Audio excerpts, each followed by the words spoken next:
మీరు చెన్నై నుంచి OG movie చూడడానికి వచ్చారు కదా, థ్రిల్ Yes, ఎట్లుంది? yes, yeah.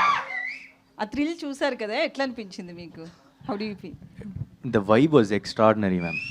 Like, what a craze he has. Like, ah, PK fans, yes. Yeah. So what a craze he has. I just came to experience that, like, from like shooting, because Anil sir, the co-producer of this movie, used to tell me like you have to experience the vibe coming to Hyderabad and see it. So I just came for the sake of it, and it was extraordinary. Yeah. Okay, Ravi గారు, actually ఇప్పుడు కొన్ని సినిమాలకి చెన్నైలో theatres ఇవ్వట్లేదు తెలుగు సినిమాలకి అనేది ఉంది. But ఇక్కడ చూస్తే మనకి ఏ మూవీ అయినా కూడా థియేటర్స్ ఓపెన్గానే ఇస్తారు. ఆ స్టార్కున్న ఫ్యాన్ ఫాలోయింగ్ కావచ్చు, దేని ఒక దాన్ని బేస్ చేసుకుని. దీనికి ఏం చెప్తారు? కొంతమంది అక్కడ మనకి మన మూవీస్కి థియేటర్స్ రావట్లేదు అనేది ఒక నెగిటివ్ టాక్ కూడా ఉంది. ఎందుకంటే దివాళీకి మనకి ఇక్కడ చాలా మూవీస్ వస్తున్నాయి. సో దాని గురించి అలా ఏమి ఉండదండి. ఇప్పుడు Diwali is the biggest festival in Tamil Nadu. Okay, అక్కడ కంపారిటివ్గా మనకన్నా థియేటర్స్ నెంబర్ తక్కువ. థియేటర్స్ మనకి 1800 ఎంత ఉన్నాయి, అక్కడ ఉన్నాయి 600 700 ఇఫ్ ఐఎమ్ రైట్, లేకపోతే మ్యాక్సిమం 800 ఉంది. సో ఇప్పుడు ఒకటేనండి, ఇప్పుడు సినిమాలన్నీ రిలీజ్ అవుతాయి. ఒకటేమో X number of theatres, YZ అలా క్యారీ చేస్తున్నాయి అన్ని సినిమాలు. ఫస్ట్ డే టాక్ని బట్టి అవి అడ్జస్ట్ అయిపోతూ ఉంటాయి. You give the best content, పెద్ద హిట్ కంటెంట్ ఇవ్వు, తీసుకెళ్ళు. అంతేగాని ఊరికి నేను థియేటర్లు రావట్లేదు అవన్నీ, that is not like that. అంటే ఇప్పుడు మనకు ఒక రూల్ ఉంది, పొంగల్ టైంలో ఓకే వీ హ్యావ్ సమ్ ఇది అట్లా. ఇప్పుడు ఇదంతా అందరికి ఓపెనే కదా, that is not like that. ఇప్పుడు ఎవరిని అలా ఆ విధంగా బ్లేమ్ చేయొద్దు. ఇప్పుడు నిజంగానే మన పొంగల్ టైంలో దానికి ఒక డిబేట్ ఉంది, అవన్నీ దట్ ఈస్ డిఫరెంట్ స్టోరీ. ఇప్పుడు అక్కడ Diwali is the biggest festival. And again మరి మీరు దేని ఉద్దేశించి అంటున్నారు నాకు తెలియదు, కానీ నేను జనరలైజ్ చేసి చెప్తున్నది. ఓకే, దాంట్లో ఏ సినిమా బాగుంటే ఆ సినిమా షోలు మ్యాక్సిమం వచ్చేస్తాయి. అది అసలు ఎవరికి వరి అవ్వాల్సింది లేదు, ఎవరు కంగారు పడాల్సిన అవసరమే లేదు. ఈ సినిమా గురించి కూడా చెప్పాలి కాబట్టి నేను చెప్తున్నా. ఇప్పుడు ఎక్స్ట్రాడినరీ సినిమా అండి, బ్రహ్మాండంగా ఉంది, బ్లాక్ బస్టర్ సినిమా. దాన్ని మించి ఇంకోటి రానివ్వండి, వీఆర్ వెల్కమింగ్, అలా రావాలని కోరుకుంటున్నాం. మా దాంట్లోంచి కూడా కొన్ని షోలు ఇస్తాం, దాంట్లో అయితే ఇబ్బంది ఏం లేదు. మేము ఎన్ని షోలు వేసుకున్నాం సార్, నిజంగా దాన్ని దాటి ఎక్స్ట్రాడినరీ కంటెంట్ ఏమైనా ఉంటే కనుక నేను సభాముఖంగానే చెప్తున్నా. అదే మన అందరు జర్నలిస్టుల ముందులే మా దాంట్లోంచి కూడా కొన్ని షోలు ఇస్తాం. That won't be a problem అండి అసలు.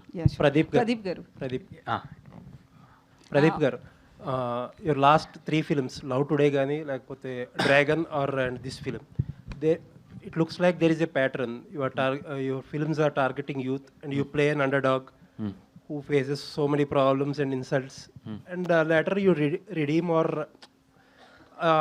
there is a connection in all the 3 films, like youth centric and how we say it, identifying youth insecurities of the youth. Okay. So what is the plan exactly when you select a script or something like that? That is a very clear plan, sir. When I hear the script, if I like it, I'm doing it. That is the only plan I have. If it is interesting, that's it. And I feel the pattern in all the 3 films is entertainment. That is the only pattern I follow. If it is entertaining. In Love Today, yeah, I had a grey shade who turns into a very good person. And in Dragon also, he's not so good, but he realizes his mistakes, he turns into a good person. In Dude, from the start, he's a very good person. So, we are breaking that. And few are saying like, I'm doing romance films, love films, totally. Dragon is not a love film at all. Dragon is a coming of age film. How a person overcomes like 48 years is a very different script. So for me, I'm choosing very different stories. The only similarity is entertainment. Yeah. Okay, all the best. Ravi గారు, sir ఇందాక మీ స్పీచ్లో exhibitors చాలా హ్యాపీగా ఉన్నారు, ఇది కూడా continue అవ్వాలని చెప్పి ఒక మాట అన్నారు. మీరు ప్రొడ్యూసరు ప్లస్ డిస్ట్రిబ్యూటరు ఎగ్జిబిటర్ అన్ని బిజినెస్లోనే ఉన్నారు కాబట్టి అసలు ఇప్పుడు దాకా గ్రాఫ్ ఏంటండి ఇయర్? ఇయర్ అండి అందరూ ఎక్స్పెక్ట్ చేసినట్టు లేటర్ హాఫే బాగుంటుంది అనుకున్నామండి. ఎందుకంటే స్టార్టింగ్లో సమ్మర్ అంతా పోయింది, సినిమాల రిలీజ్ పెద్ద లేవు కదండి. సంక్రాంతి తర్వాత ఫిబ్రవరి కొంచెం ఇది, ఆ తర్వాత ఈ లాస్ట్ క్వార్టర్లోనే బాగుంటుంది అనుకున్నాం. సెప్టెంబర్ నుంచి ఎలాంటి సినిమాలు వచ్చినాయండి. మిరాయి వచ్చింది, కిష్కిందపురి వచ్చింది, ఆ నెక్స్ట్ వచ్చింది బ్లాస్టర్ ఓజీ, ఆ తర్వాత కాంతారా వచ్చింది, మధ్యలో లిటిల్ హార్ట్స్ బ్రహ్మాండంగా చేస్తుంది కదండి. ఇట్లా వరుసనే వీక్ బై వీక్ చాలా చాలా మంచి సినిమాలు పడినాయి. అలాగే మళ్ళీ 17th కా ఉంది, కే ర్యాంప్ ఉంది, జతగా నీ తెలుసు కదా, జత కలిసి అని వస్తుంది, తెలుసు కదా ఉంది, మన మిత్రమండలి ఉంది, మన డూడ్ ఉంది. 4 మీకు కంపల్సరీ 2-3 అయితే ఫైర్ అవుతాయి కదండి. అంటే మళ్ళీ ఈ సీజన్ మంత్ ఎండ్ దాకా ఉంది. మంత్ ఎండ్కి మళ్ళీ బాహుబలి ఉంది, మళ్ళీ మా రవితేజ గారిది మాస్ జాతర ఉంది. ఇక సార్ ఇక మళ్ళీ నవంబర్ అన్ సీజన్ ఏదో అంటారు. మళ్ళీ లాస్ట్లో మా రామ్ గారి సినిమా ఉంది, డిసెంబర్లో అఖండ ఉంది. ఇంకేం సార్ ఇక కంటిన్యూస్ బాగుంది. కాదు sir, top to bottom dude అయిపోయినట్టున్నారు. మిగతా పక్కన ఉన్న సినిమాలు ఏమీ అనట్లేదు, మీకు పేర్లు మర్చిపోతున్నారు.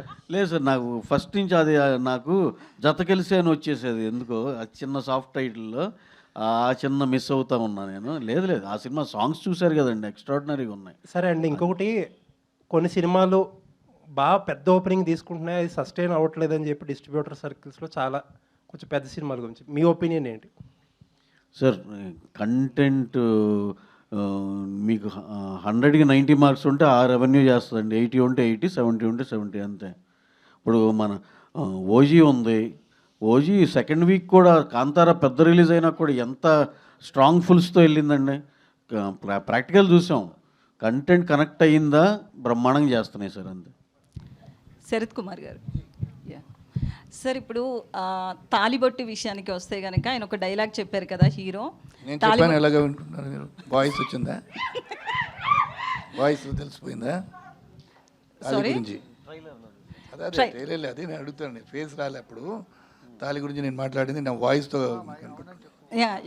అయితే తాలిబొట్టుకి సంబంధించి ఇప్పుడున్న జనరేషన్ కొంచెం వాల్యూ పరంగా చూస్తే అది కొంచెం తగ్గింది. సో అతను చెప్పిన డైలాగ్ కూడా తాలిబొట్టికి కాదు, దాని వెనుకున్న ఫీలింగ్స్కి ఇవ్వాలి అని చెప్పి. సో మీరు ఒక ఎక్స్పీరియన్స్ పర్సన్గా కావచ్చు, రాధికా శరత్ కుమార్ దీంట్లో చెప్పండి ఎక్స్పీరియన్స్ పర్సన్ అంటే ఏంటి? I mean senior. సో ఏం చెప్తారు? సరిగా అడగాలి కదా, నేను కూడా జర్నలిస్ట్ కాబట్టి మీరు అడిగింది ఏమని చెప్పాలి. మీరు కూడా ఎక్స్పీరియన్స్ ఉంది, దీంట్లో ఎక్స్పీరియన్స్ ఉంది, మీరు వచ్చి చెప్పాలి. I mean senior artist.